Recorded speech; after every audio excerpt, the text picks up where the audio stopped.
Every night, Maya loved to visit her grandpa's cozy workshop.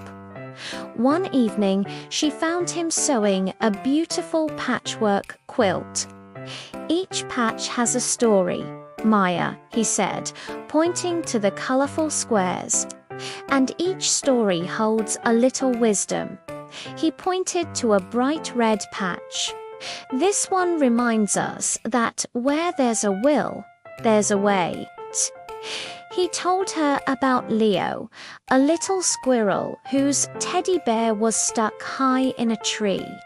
Leo couldn't climb the slippery trunk, but he didn't give up. He found a bush, then a small branch, then a bigger one, climbing step by step until he reached the top.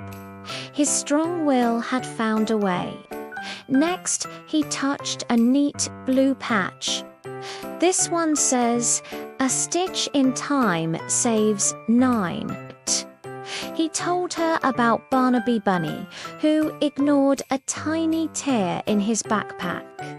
The tear grew and grew until one day the whole backpack ripped open. What would have been one little stitch turned into a huge, long repair job for his grandma. Grandpa's finger moved to a green patch. "This one teaches us to look before you leap." This was the story of Finn the frog, who always jumped without looking. He landed in mud puddles and almost on a sleeping alligator. He learned that a quick look first can save you from a big splash or a big trouble. Then he smoothed a yellow, sun-shaped patch. This one tells us, don't put off until tomorrow what you can do today.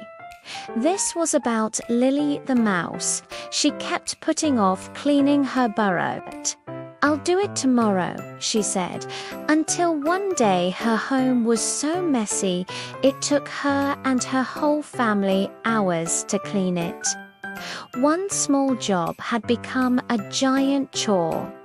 Finally, he pointed to a patch covered in little painted books.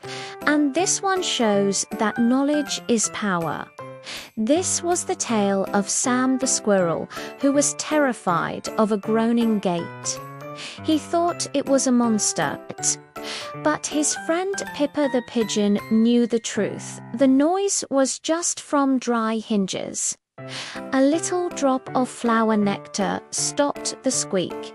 Knowing the truth took away all of Sam's fear. Maya snuggled under the finished quilt.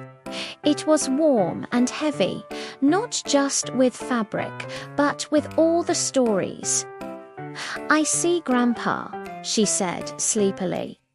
"The quilt is like a guide for life." "Exactly, my dear," he whispered, kissing her forehead. "Now you carry all their wisdom with you wherever you dream."